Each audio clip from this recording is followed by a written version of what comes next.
Hi, everybody, and welcome to this episode of Animal Chat with me, Harry Ekman. And me, Matthew Payne. Hello, Harry Ekman. Hello, Matthew Payne. What's going on there in Blighty? In Blighty, well, as you well know, everyone, we've got the vaccine and you haven't. First of all, not only am I not in the elite, I live in Scotland, so there's fuck all chance I'm getting that vaccine anytime soon. But yeah, Harry, how are you? How are you, sir? Doing very well. Watching with great envy across the sea to my homeland, vaccinating its elderly and infirm and frontline workers, and, hoping nobody else dies in the meantime. Yeah, it is a major landmark in history, I suppose. But let's just hope it gets rolled out successfully. I mean, it's no first episode of the Animal Chat podcast. Oh, no. Moment in history. No. But, it has a place. They tried. If you're going to thumb through the history works, it's worth acknowledging at least. Hey, Harry. Yes. We need to thank somebody. We do. Tani Ushka. I hope, Tani, that is how you say your surname. Forgive me if it isn't. I am literally terrible with names. I remember I used to work with somebody called Siobhan from Northern Ireland, and I called her Siobhan. I used to pronounce that Siobhan. Are you old enough to remember the band Bananarama? Well, I've heard of them. Like I've heard of other relics. Well, one of the girls in that was called Siobhan. And at the age that I was when Bananarama were big, which is like 10 or 11 or something like that, I saw her name. And obviously Bananarama, you kind of like have a crush on them. And I liked Siobhan. I had a crush on You used to tell your friends, oh, that's Siobhan. Siobhan. If I ever see that Siobhan.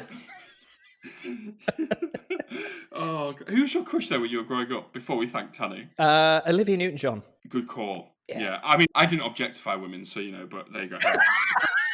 Hey, you walked into that one. Charlie, actually, Billy Piper, funnily enough. Billy Piper. You know what? If there was ever an indication of the age gap between us, Matt, there's a 2-decade gap between our childhood crushes. Oh my God. So Tani, sorry about that, Tani. We just want to say thank you, Tani. Tani reached out to us to say, she said our podcast is awesome and it helped her survive COVID in Australia. Matt, she did say that. She said it helped her survive quarantine, not COVID. It's not the same thing. We didn't vaccinate her with our podcast. And then she basically went on to say how inspiring we've been. Thank you, Tani. Really appreciate that. It was a lovely message. And honestly, I'm going to speak on behalf of you here, Matt. When we started this podcast, we've said this before. It was about sharing stories and hoping that they would inspire people as much as they've inspired us. And the fact that you reached out to us, Tani, and I'm sure there's other listeners out there as well that get inspired by these stories in the same way. But it was just so lovely to hear that back and know that this little podcast has inspired a few people, and especially in this weird and difficult time that we're living in now. It was a really nice message, so thank you. Yeah, I mean, it kind of leads nicely onto our guest this week. And the reason I say that, because when we started this podcast, we've talked about this numerous times, but when you start this sort of thing, you sort of say, well, who should we talk to? Like, who can we get? And you have the people we know, and there's people we've met, like Melissa 2 weeks ago, or Leah Garces, or Brian Faulkner, who you know very well, Harry, and Laurie Marino. Tim Harrison, yeah. Well, no, Tim Harrison was one you've just ruined the link, Harry.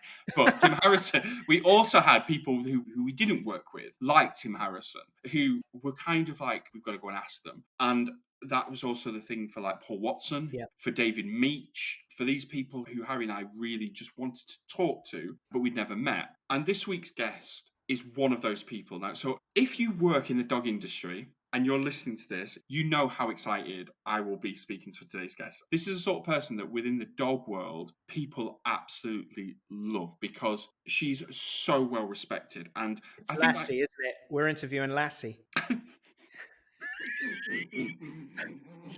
Star of stage and screen. If you know the dog world, they don't get bigger than Lassie. I'll be honest with you, it's kind of a one-sided interview. Yeah, she had much depth to her answers, funnily enough. It's floored me a bit. Right, come on, Matthew, come on, be a professional. So, So this week's guest is Alexandra Horowitz. So Alexandra Horowitz, who is a cognitive scientist, lives in New York. She has a BA in philosophy, but she also has a PhD in cognitive science. She lectures at Barnard College, which I think is part of Columbia University, but she teaches psychology, but also dog behavior and dog cognition as well, I believe. And she's an academic, but she's more well known for being an author, and she's written, for me, some of the, if not the best books on dog behavior and dog cognition. And she really kind of made her name in, I think, 2009, I think it was, when she released Inside of a Dog, which was her first book, and it was a New York Times #1 bestseller. It was on their list for 64 weeks. Fantastic book. Which it's such a good book. The reason why I love this book is because what she does is she has a way, first of all, of writing that is so accessible. And I think when you get into academia, I think some people maybe sometimes struggle to make complex things simple and accessible. We talk about stories. And at the start of every chapter, she tells a story. And I will read one of these at the end of this podcast. I know. Look forward to that, I listeners. might even do it in a Geordie accent. I won't. But she has these little short stories that are just so heartwarming and lovely. And they're literally just like a paragraph. And then they introduce the chapter that she's going to be talking about. They're so accessible. They're so easy to read. And I don't mean that in a derogatory way. It's just, it's so good. And it brings people in. And she does not do many things like podcasts that much, really. No. So to We were get her... super lucky to get her. And the idea that she's talking to us, that is so strange to me. I don't know about you, Harry. Like, it's just weird that she got to The talk to us. only reason could be is that she hadn't listened to previous episodes of our podcast. I know. And I sense halfway through this, you hear in her tone, she's regretting this decision. Oh, it's not even halfway. Really? I think when we were introducing ourselves, she realised. She realised that, you know... But being the professional that she is, she powered through it and she made the best of it. Yeah, exactly. She is a professional. So, you know, she carried us, Harry. Let's be honest. Let's not beat around the bush. As our guests always do. So I'm sure when you listen to this podcast, you will understand why myself and so many people are such huge fans of Alexandra Horowitz. So sit back and enjoy this podcast. So this is the Animal Chat podcast with the awesome Alexandra Horowitz.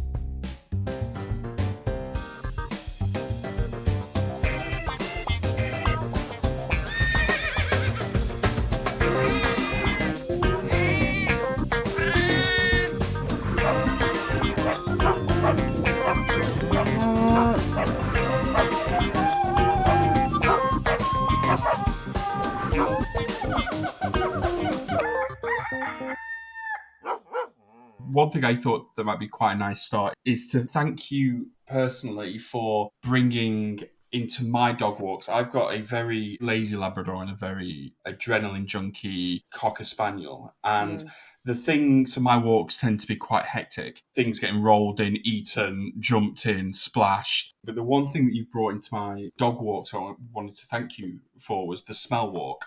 So when we are walking my two beautiful dogs from your wonderful book Inside of a Dog, where you recommend that people go on a smell walk themselves to know what it's like to be like a dog, people now walk by seeing me picking up flowers and sticking my head in bushes while these two dogs fabulous. Are running riot. Yeah. So I wanted to thank you for that experience. For people around you thinking you're a little bananas. But yeah, yeah, exactly. I think that's just the thing to do, is to start to, the way to begin to appreciate living in a slightly sensorily different world. So I admire that you're doing it and that you're letting your dogs sniff, you know. I wonder, as you say, as you're describing their walk, it seems to me almost walk is the wrong word, right? You're not, yes, you exactly. We think we're going for a walk, really, but you just described all the other things that are happening, the rolling or the sniffing or the jumping about and mayhem. Sort of, yes, the mayhem. Let's go out for our mayhem is more apt and also helps us get into the mindset of what is important for the dogs in that time that you spend together outside. Yeah, I think you also say allow for his dogness. And my partner and I, we always chat about if we were to have any sort of dog themed activity or anything outside of work, one of the strap lines would be let dogs be dogs. Yeah. And I love that, allow for his dogness. It's so important. And you can tell, I mean, my dogs just benefit from all those things. Like say, walking is just not the right term, is it? Yeah, it doesn't capture all of it. And you're so right. You know, the dogness is something that as actually legal owners of dogs, we tend to forget about, we tend to want to push away. We tend to want to kind of civilize and mute. And so just the glimmers where that can come through, or if it can come gloriously through on one of these mayhem outings, I think that does a lot for their well-being. Yeah. One of the things that I've been very lucky to experience over the last 4 years. So just before I met my wife, she rescued a French bulldog from a horrible breeding situation. This pathetic, sad, farmed dog. And the joy that I've had, that we've both had over the last few years, kind of picking up on exactly the wording that you used there, was watching her learn to be a dog. Because when we first got her, she wasn't. She was this broken soul and really wasn't displaying the things that I'm used to seeing a dog be in many ways. And so seeing her learn to sniff and learn to experience the outside world. I mean, it took her 3 years to discover that she loved to dig and to roll. And the first time that she suddenly discovered that, and you could genuinely see the joy on her face and this new experience in the world, is something that's been really lovely. And certainly from my point of view, being able to witness it has been nice. And doing the smells as well, I have to say, as Matt was saying there about him walking around and sniffing stuff, and I had this vision in my head of just kind of walking around, and I imagine if I did it to the same degree that it's playing in my head, that I would be very familiar with the smells of all the other dogs' urine in the neighborhood. Yes. I'm kind of picturing, I'm trying to hope that I could catch up with my dog, and in the same way that she recognizes who's who, maybe I could achieve the same feat. Absolutely. I mean, actually, our noses are not so bad. So we could take their lead a little bit more. It's just we have all these biases about what's disgusting, don't we, as in a smell. And dogs don't seem to have the same biases. And I find that interesting, too, that we kind of close ourselves off to even imagining that something could be more than just a bad smell. And instead have information in it, have identity information in it, be about someone. Actually, I think we do know this a little bit. So you might know like the smell of your wife, which is to say nothing about your wife, except for she's a human being that has, like all of us, odor. And we grow familiar with our partner's odor. And if it were a different smell, suddenly it would be unusual and maybe even alarming, right? So we kind of unconsciously do this. So to transpose that into the social world of dogs, where they're so much more intimately equated to each other's smell, is a beginning. And by the way, thank you for your observations about your dog growing into their dogness. I think that is lovely to watch and must be so edifying to feel like they had the space to do that with the both of you. Yeah, absolutely.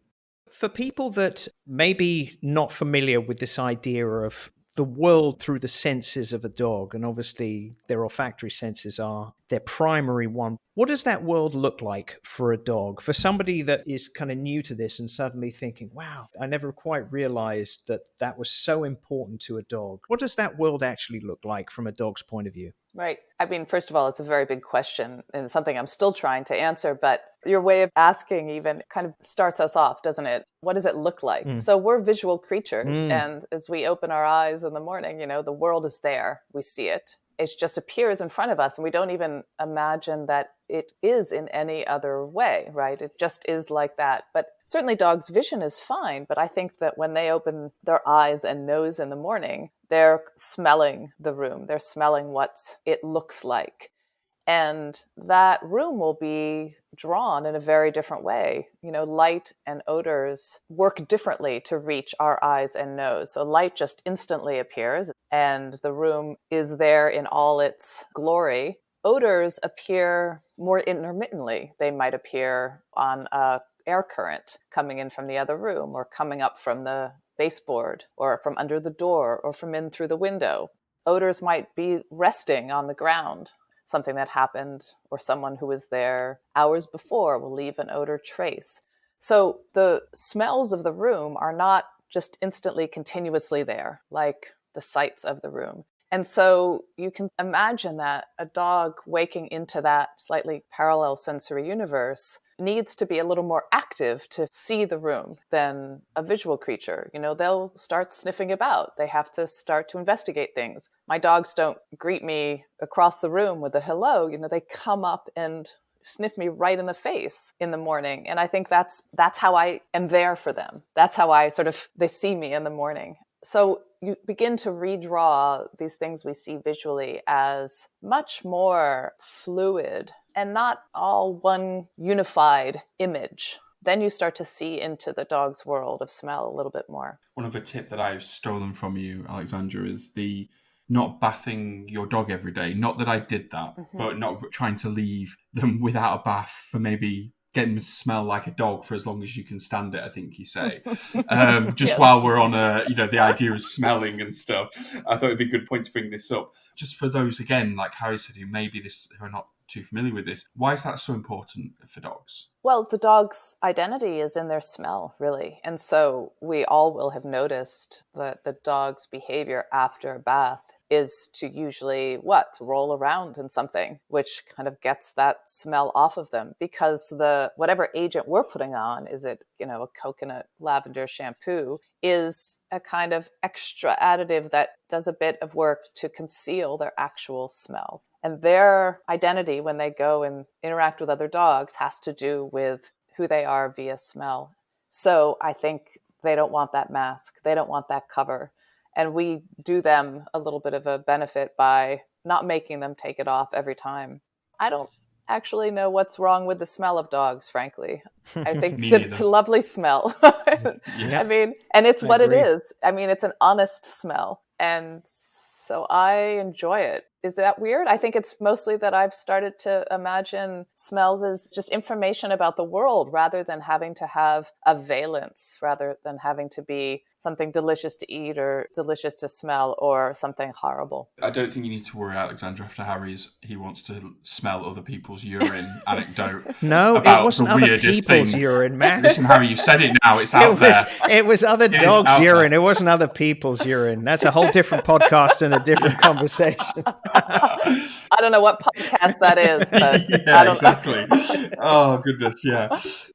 But I think it seems to maybe link back to us wanting to get dogs to fit in with our lifestyles. And I'm really interested with the idea of commodification with dogs within the role that I'm doing in my work. And I just feel that, yet again, it's another way where we want a dog, but there are certain little things that we want to sort of take the edge off, like the smell, like certain aspects of their behavior we want to try and change in order to get them to maybe fit into our lifestyle or not make the house smell when we get visitors coming in or things like that. It seems that this is just another example of us trying to manipulate or trying to just dampen down dogs in a way so they're more suitable for the modern lifestyle. Yes, and I think there's something in that urge which is not wrong. That is, you're going to interact with other people, and other people have different experiences or interests in dogs. And someone who says, I'm just going to let my dog jump about on everybody who I encounter, is maybe somebody who's themselves being socially difficult, right? And the dog is sort of the agent. On the other hand, part of our viewing dogs as property, as ownable objects, I think does lead into the commodification, as you say, the sense that they should be a product with certain values. And the values include being easy to deal with, right? You can sort of put them away. You can tamp down the things which are annoying to us, which are difficult to deal with, which we find rude or disgusting. And that's a whole range of behaviors, not just sniffing, but mounting, being just explosively energetic, right? In times when we don't want them to be energetic. So all of these sort of things that a sentient being brings to the table are things which, when you view them as a piece of property that can be bought and sold, people don't want to have to deal with. I bought my dog. I don't want it to be a nuisance. I don't want to have to do things for it above and beyond just keep its company. I think that's the attitude that is inherent in the way we tend to buy and sell dogs. And I think it's insidious.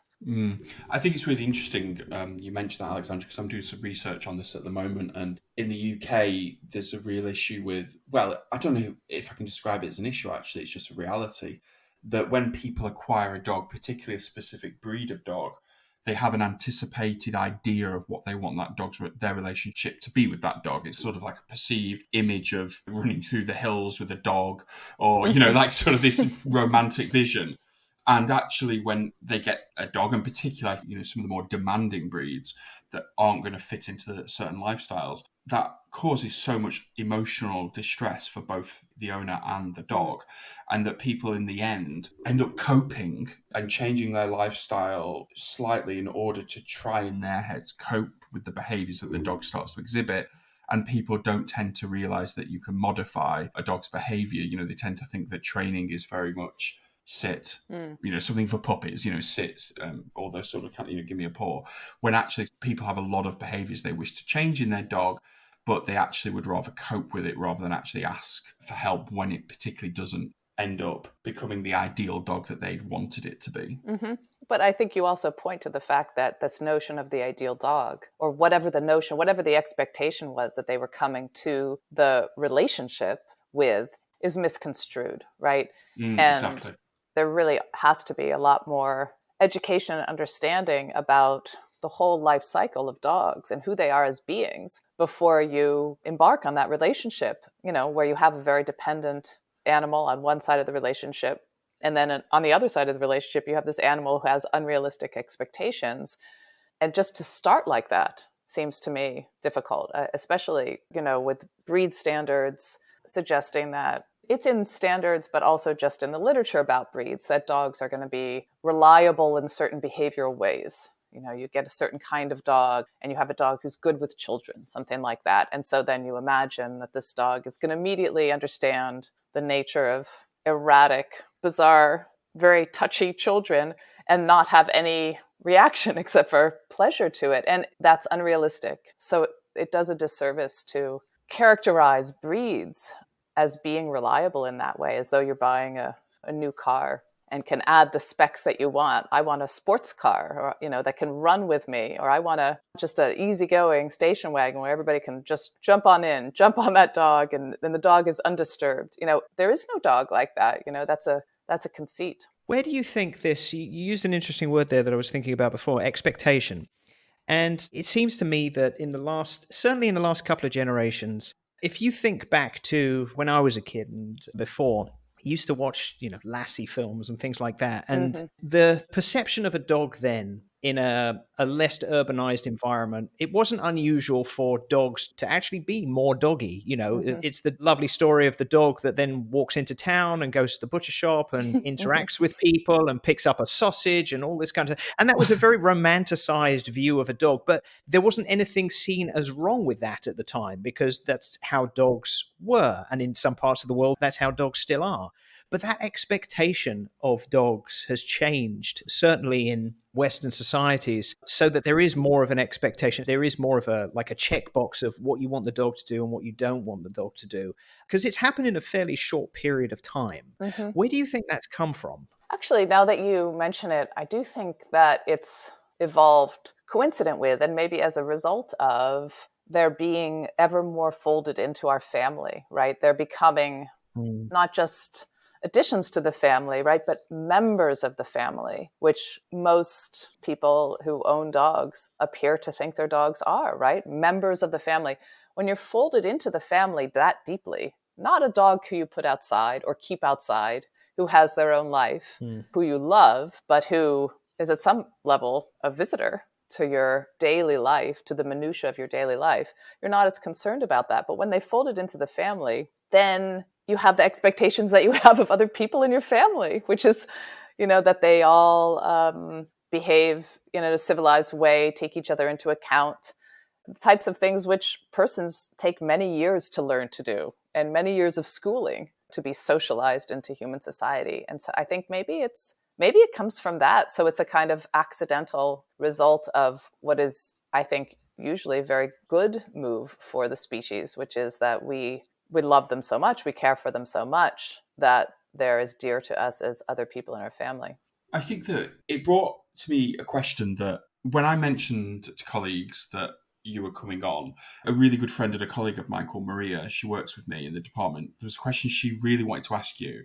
And as you were talking then, I think it's a really nice question to ask now, because looking at all the sort of the amazing books you've written about all the different aspects of dogs and dog behavior and all the other issues associated with them, in your opinion, what's the thing that you think dogs would most wish their owners knew or understood about them. Like that principal fundamental issue that means that so many dog owners, they're not getting it right, however loving or good intentions they have, but it's the thing that dogs would wish that their owners knew or understood a little bit more about them. It's such a good question.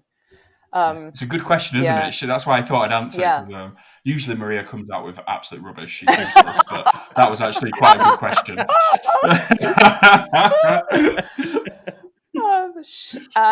Well, it's an interestingly formed question too, right? So it kind of imagines it imagines something that I want to question about the relationship, which is that it is kind of an equal relationship. So we're doing things for our dogs. We want the best for them and we love each other. And we sort of feel like we're exactly in on it together. And so the question comes from a place of imagining sort of the human relationship where they're partners and each one wants to be able to say to the other what they really need, right?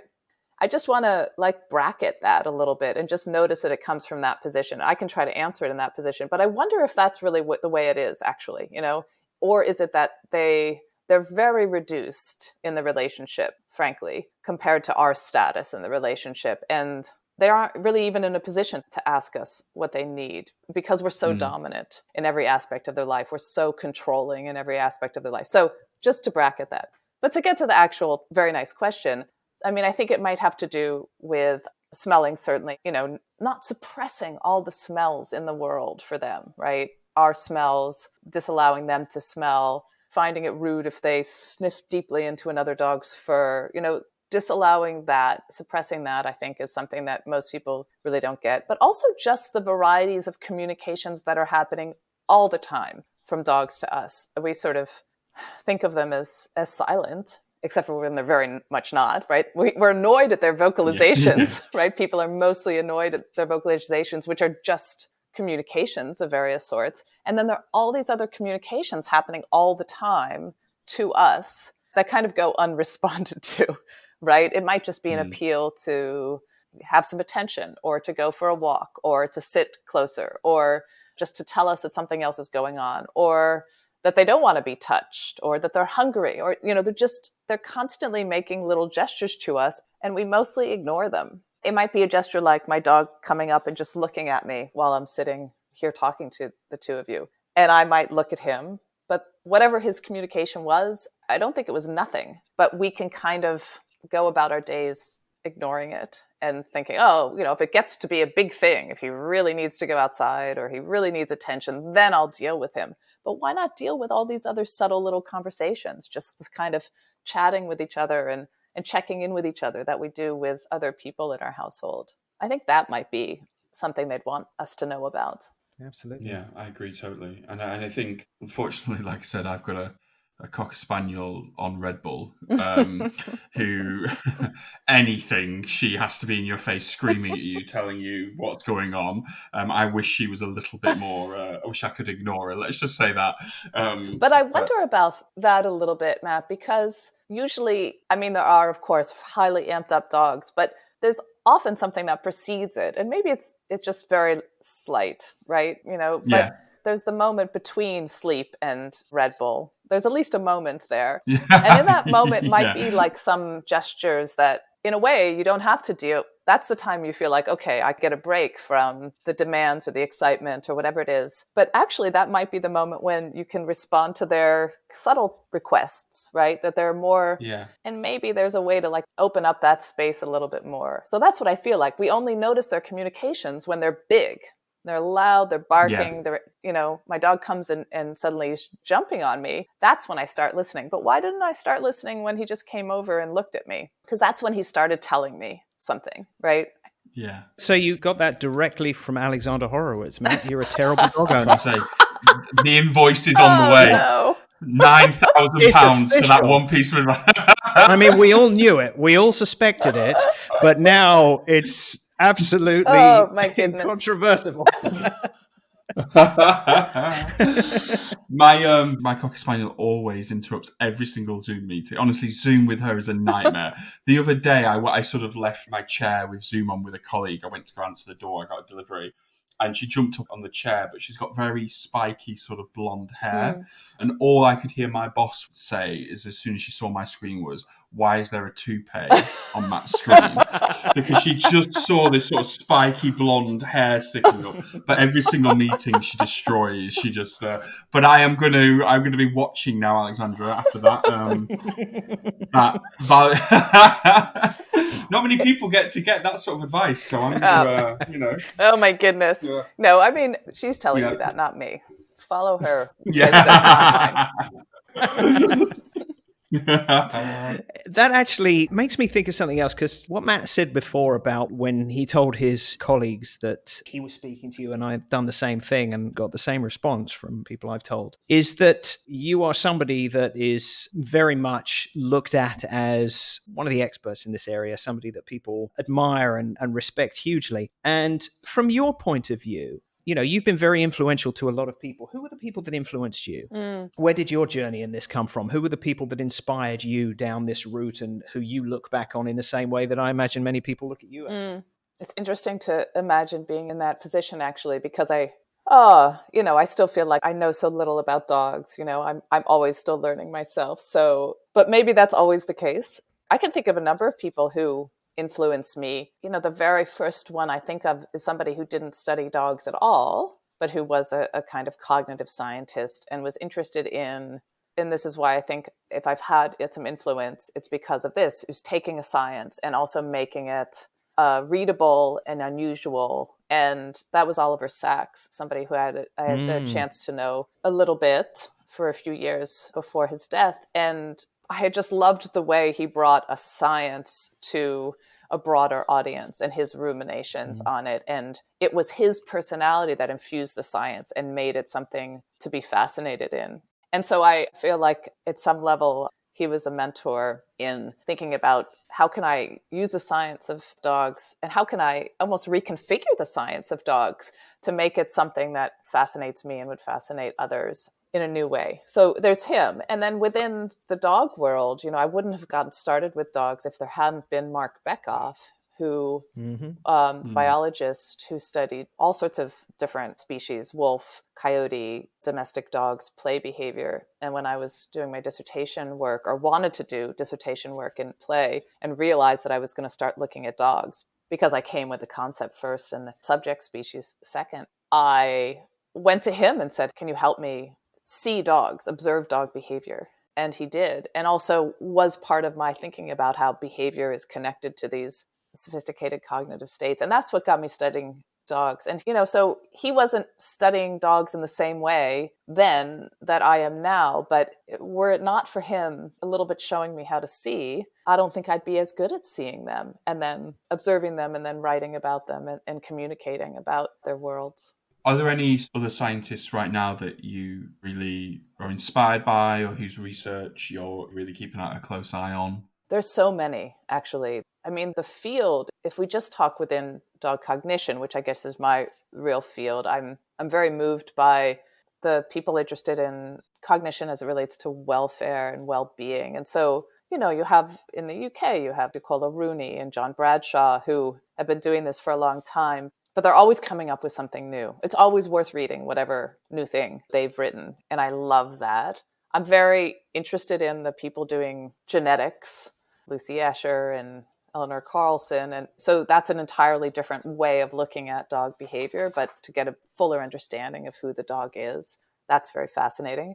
I'm really interested also in people who are studying non-dogs, but are looking at cognition or looking at welfare of farm animals or of other owned domestic animals like cats, because that always gives me an interesting insight to how I'm studying my species, looking at how somebody who has a slightly different species is addressing their point of view.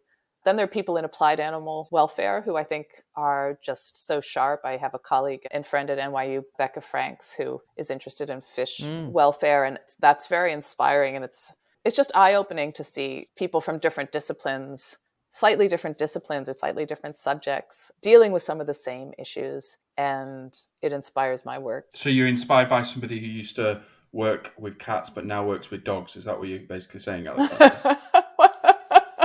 Somebody who works for a big dog charity. I mean, don't put any words in my mouth, but yes, of course. No, but I mean, maybe people that do podcasts, if we're, that's embarrassing that came up. I feel really embarrassed now. She would be saying that. I feel really embarrassed Clearly, now. your dog wouldn't be saying that, as we've already agreed. But people are going to think I put that question in there. That's embarrassing. Sorry about that, Alexandra. We hadn't prearranged that. I think the way in which we communicate with the general public, we do all this amazing research, but actually how we sell that narrative and how we create stories is of equal importance. We've spoken with other guests like Leah Garces about this, who, the importance of narrative. And I just wanted to see was that a conscious decision? Because I know for me and for my partner, it was one of the things that, reading about your wonderful dogs and things like that, it was you could relate to it. And I just wondered whether you did that knowingly or sort of purposely, or is it something that just happened organically? I don't think I came to it with an understanding of what makes a successful narrative, but in retrospect, it was the obvious thing to do. I mean, I wear hats as a person who lives with dogs and as a person who studies dogs, and those things influence each other. Seeing my dog's behavior influences what I want to study.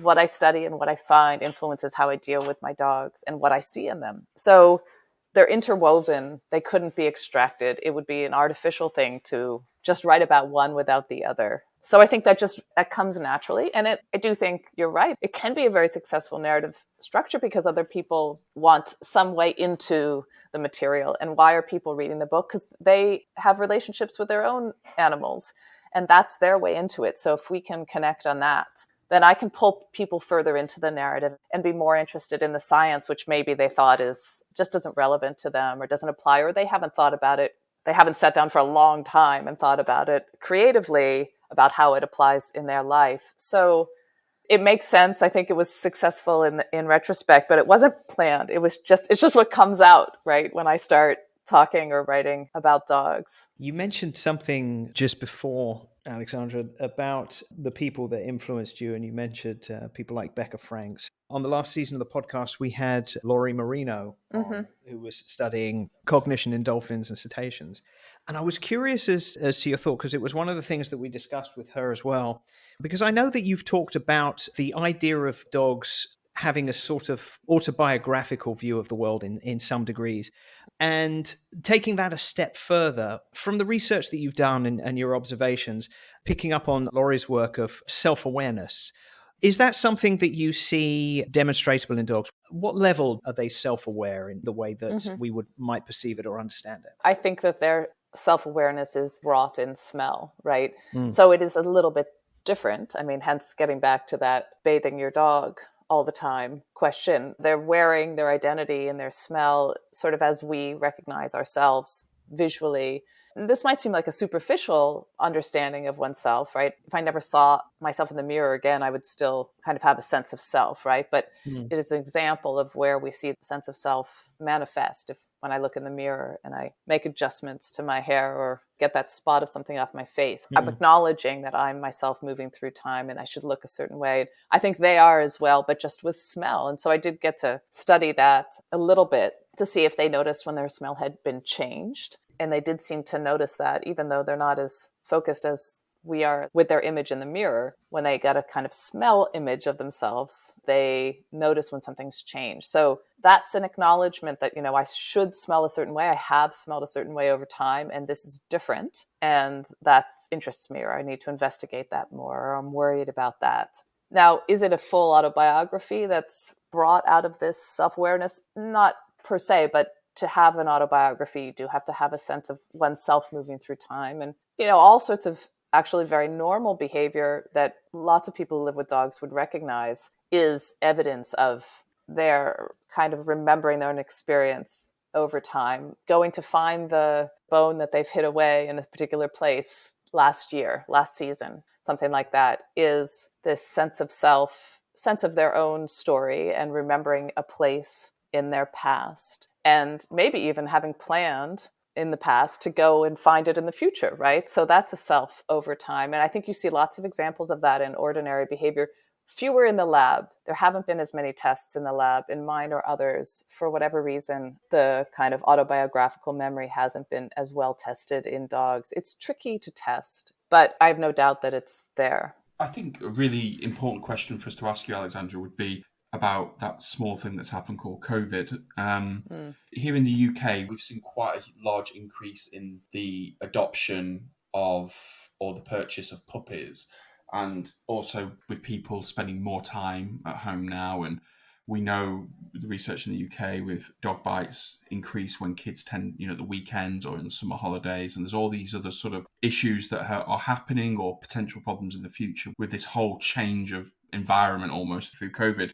That wondered whether it was something you were thinking of, or is there any sort of research that you're thinking of looking into, or anything you're concerned about with the current situation? Oh, yeah. Well, there's always lots to be concerned about, isn't there? I guess the first concerns that come up have to do with, although it's, of course, a testament to this importance of dogs in our lives as companions, this rise in dog acquisitions. One wonders if people are going to be prepared to deal with those companions when they're a little bit older, or when things veer towards normalcy, if in fact they do, and we're leaving them alone for long periods of time and so forth. So that's concerning. There's also the problem of the fact that many dogs wouldn't have been well socialized because they were not getting out, and their people were not getting out. And even when they met other dogs, people with dogs were sometimes reluctant to have dogs have any interchange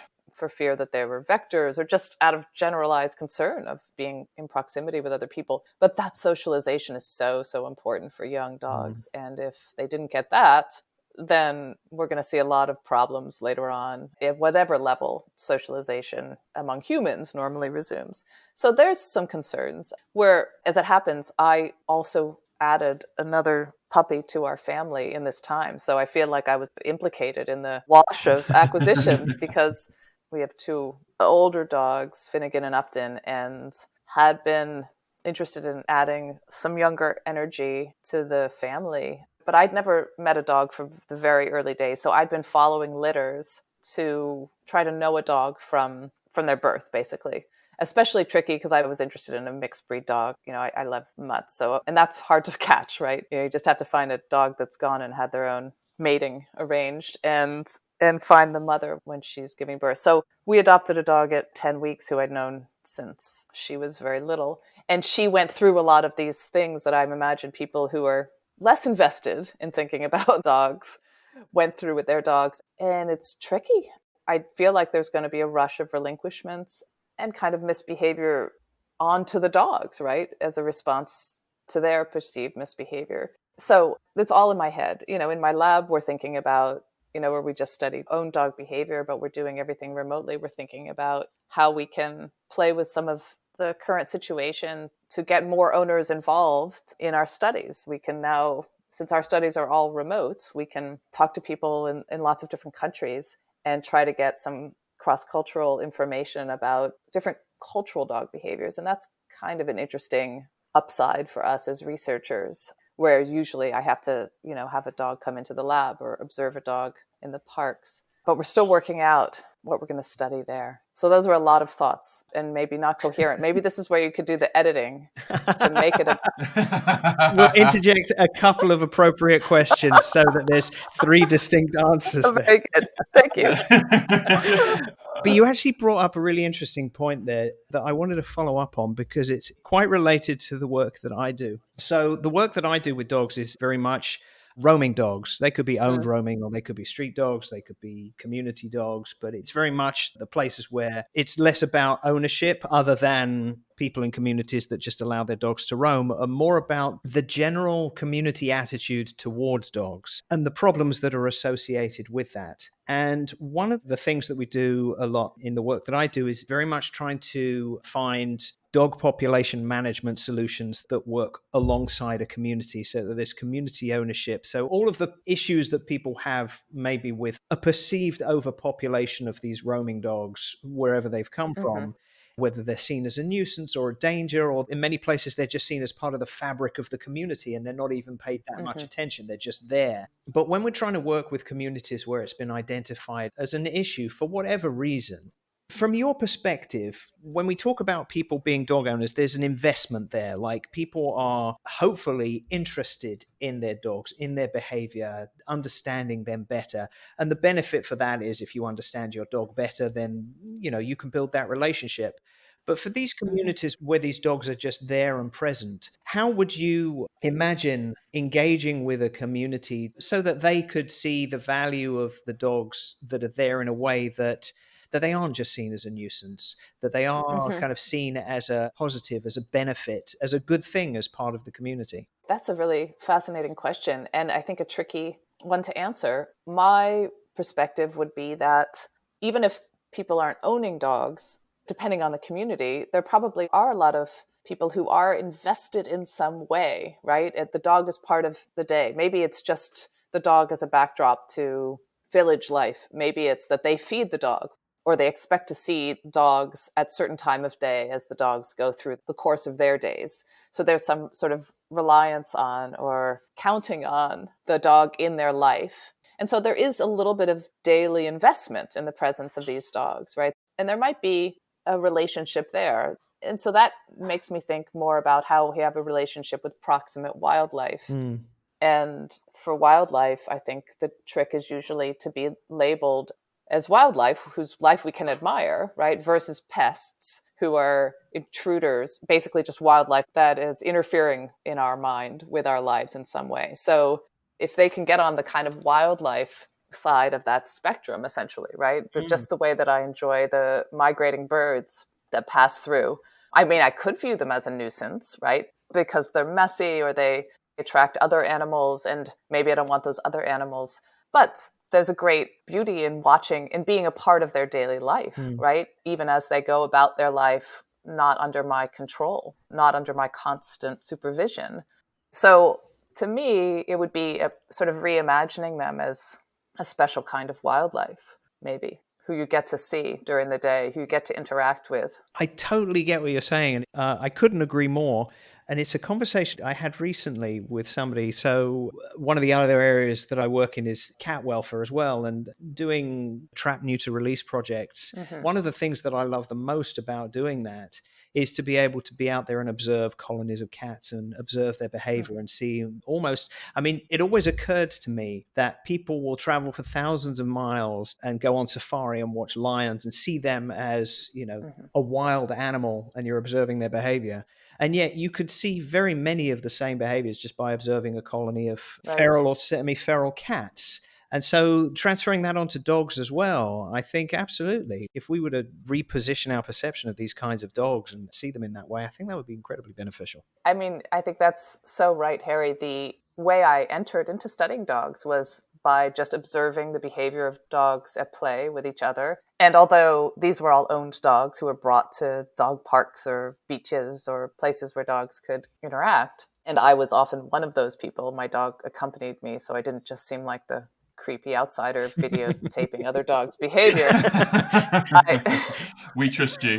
We trust you on that. We'll have to believe a dog you. is a great key of entry. But it was observing them kind of as a foreign species, right? That was when I started to see them imagine them as unrecognizable. And that was so important in thinking about dogs. I mean, it's these preconceptions that we have about who they are, which gets in the way to seeing who they actually are. Is it similar to an animal which we would admire seeing out in the savannah, for instance, right? When I see a population of coyotes near where I live, I watch them from a respectful distance, admire them, and I'm glad that they're co-present with me, right? And so the fact that a wild, free-ranging dog would tug at a slightly different string, the sort of, this is a pest, this is a nuisance, means we have to find a way to get people to kind of see anew, to see the animals anew. And that's actually the best thing that could happen for dogs, even in the owned dog case, it seems to me. It's, again, getting back to the expectations we were talking about before. these preconceptions that stand in the way of us seeing what dogs are really doing and who they really are. Absolutely. I couldn't agree more. Just occasionally when we do these podcasts, Alexandra, there comes a moment where I want to ask something, but I have actually no idea how I'm going to ask it. And it's This about is to where the happen editing now. comes in. So this is where Harry's magic comes in. I'm going to try. I know what I want to ask you, but I don't know how this is going to come out. So something that I'm really interested in, and as you were talking through this, I've kind of wanted to just pick your brains on it. It's going back to the idea of commodification with dogs, and something that I think, particularly in the sort of animal welfare charity sector, that we're a little bit behind on, is understanding the environment that dogs are experiencing online with families or people that wish to get what I call social media capital from. So they'll put dogs in compromising positions, either, with a baby holding it or in bed with a child, in order to get the capital from that image, and therefore, creating a risky situation. But this is also going to people getting certain breeds for social media capital, for image capital, and also the role of influencers and the knock-on effect they have on the wider public's dog ownership habits, if that's the best way to put it. And I just wondered, in a really awful way, I kind of want to ask, what's your thoughts on that? But I'm going to try and put this in a way that makes me sound a little bit professional, which is going to be very hard. You can try doing that, Matt, but I'm just going to leave that first part of the question in. A guy called Simon Harding here in the UK, who's done quite a lot of work with, he refers to them as weapon dogs, but they're more commonly known as status dogs.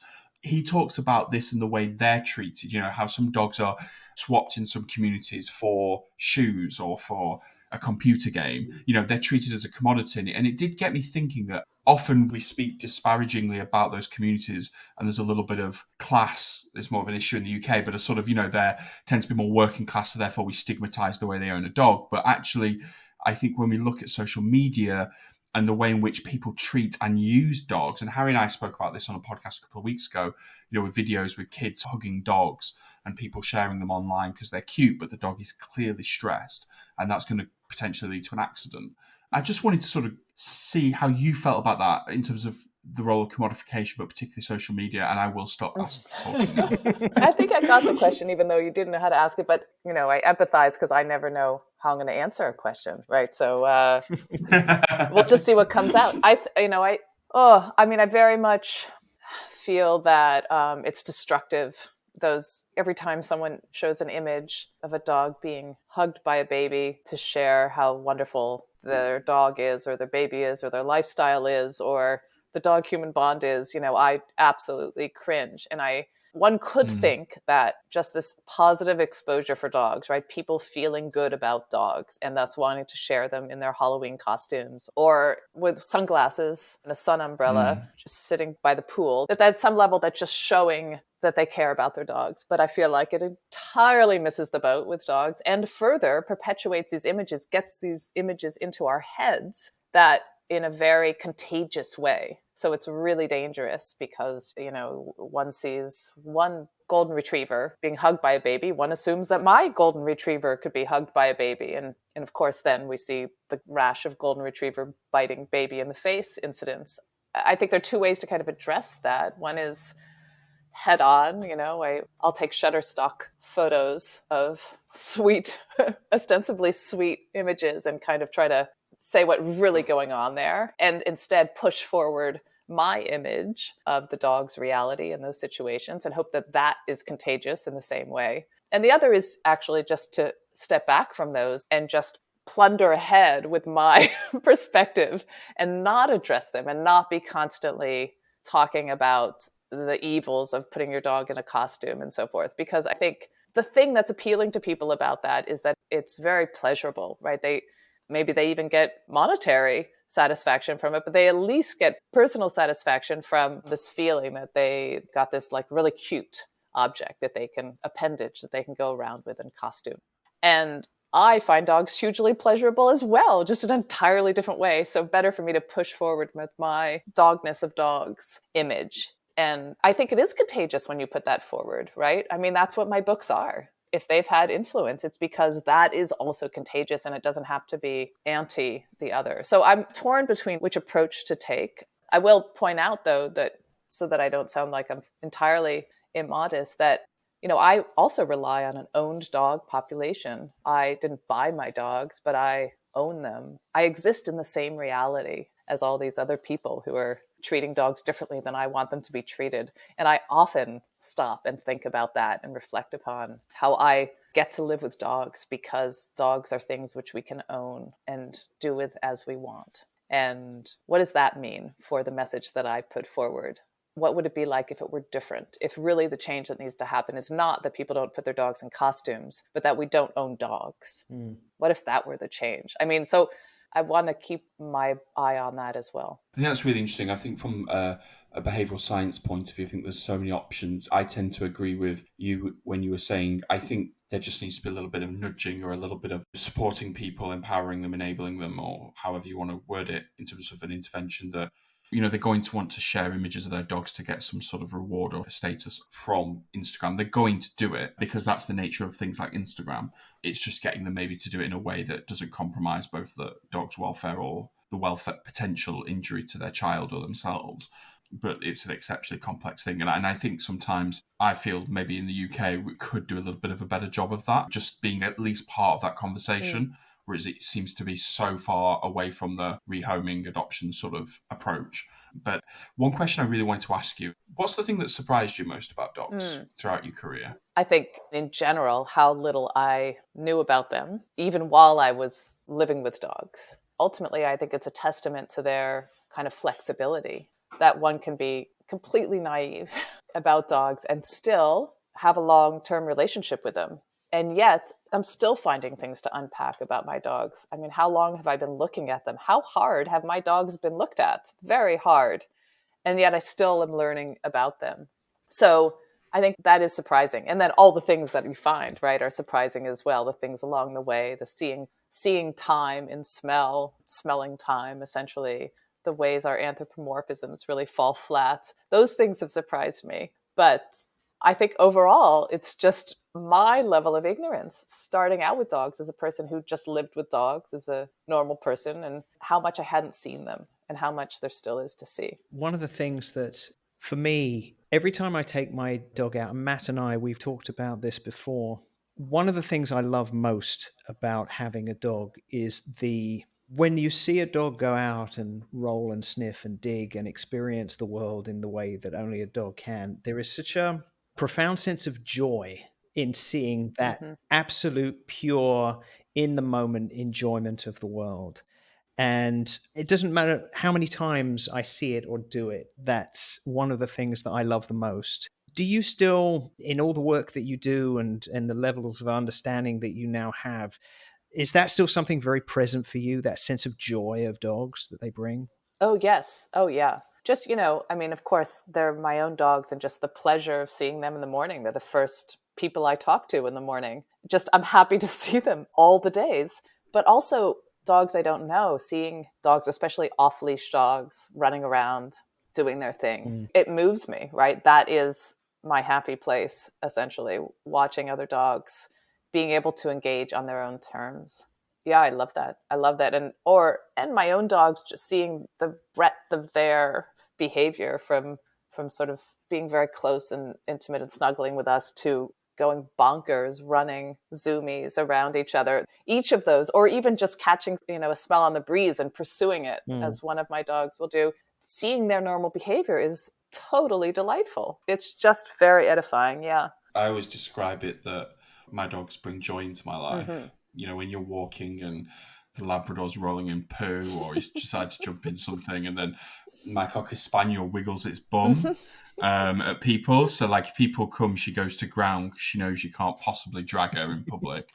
And her bum just raises and starts wiggling at people. And like, you can see people's heart melt. Tails are very good, aren't they? Yeah. They did a very good job with the tails. Best. A+ on that. Yeah, just seeing dogs can make people delighted. So isn't that interesting that that's the case for all of us, even though we're all, that we sometimes look at difficult phenomena of dogs, that they still come out being joy-bringing.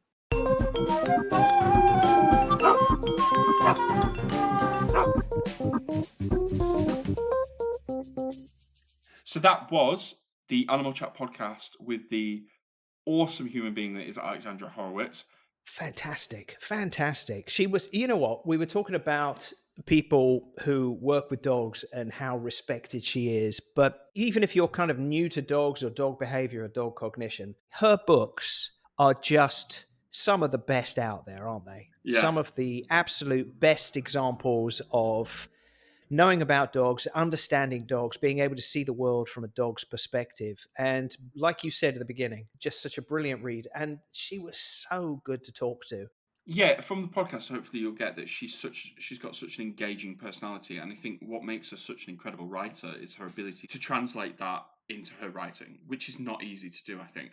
But Harry, guess what? Next week is the last episode of the second series of the podcast. We're going to be going away for a while, a lot longer than last time, I think. Yeah, hopefully not too long, but a little bit longer. Yeah, next Yeah. week is going to be the last episode of season 2, and we have a cracker to end with, a Christmas cracker, if you will. Yes. We have a Christmas cracker of an episode. I'm not going to tell you who it is because we decided we're going to stop doing that a while ago. But a lot of work goes into these, mainly on Harry's side because he does all the amazing editing. And, we're going to have a bit of a break, have a bit of a reflection on what we want to do in the third season. Yeah, we're going to come back in 2021 with a third season and hopefully some even more or equally fantastic guests as we've had already. So, also though, Harry, if anyone wants to ask us anything, they want to know about us, if you want to know anything, like what's Harry's favourite film? What does he like to put on his... No, don't answer the questions, Harry, because that ruins the point of view. What does he spread on his toast? What's his favourite tipple? No, does he wash his hands after he goes to the toilet? Who knows? All these things. If you want to ask us a question between now and the last episode that you've always wanted to ask us, like, what does he even look like? Who knows? Kind of ruggedly handsome, but strangely feminine at the same time. Oh, like a weird little fellow. Exactly. But if you've got any questions to ask, get in touch. I mean, most people have stopped listening by now. But if you haven't and you've kept on listening for my little reading, what we can do maybe, Harry, is end the podcast with me reading it. How about that? How about we end the podcast before you read it? No, because this is... Alexandra gave us permission to read a little intro from her book. But she didn't know you were going to be the one to read it. Oh, yeah, no, it's fine. I used to be a teacher, so I used to have to do this for a living. Oh, really? I hadn't mentioned that. Yeah. So, for 7 years. So we're going to put links to Alexandra's books in the podcast. They are amazing. I'm going to end by reading her prelude intro from her New York Times bestseller, Inside of a Dog. But she's got loads out there. Go buy them, folks, over Christmas. They're amazing. In fact, have you done that Smile Amazon thing, Harry? We have, yeah. Christmas, if you're going to buy gifts, put Change for Animals Foundation. Just saying, Harry is remaining humble and silent. As always. But, listeners, settle back, because it is time for a Christmas reading of a paragraph from... Which book is this from, Matt? Inside of a Dog. Take it away, Matt. We're all eager to have you finish. First you see the head. Got to get through that, Harry. We can't say it. Right, I'm going to get through it and go straight away on to the next sentence. Are you sure that you're reading the right book? Yeah. This is a New York Times bestseller. We need to have the respect it deserves. First you see the head over the crest. I'm going to do it properly now. Okay? Maybe put yourself on mute. First you see the head. Over the crest of the hill appears a muzzle drooling.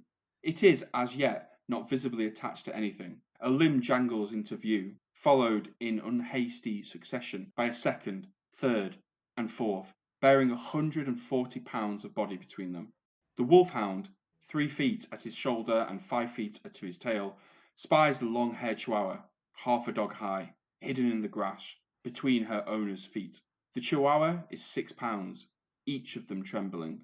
With one languorous leap, his ears perked high, the wolfhound arrives in front of the chihuahua. The chihuahua looks demurely away. The wolfhound bends down to the chihuahua's level and nips her side. The chihuahua looks back at the hound, who raises his rear end up into the air, tail held high in preparation to attack. Instead of fleeing from this apparent danger, the chihuahua matches his pose and leaps onto the wolfhound's face, embracing his nose with her tiny paws. They begin to play. And thank you very much. That was... Heartfelt, moving, emotional. Bearable. I mean, it's no Tom Hardy reading bedtime stories on Jack and Ori, but it'll do. Oh, Jesus. That was beautiful, Matt. Thank you very much.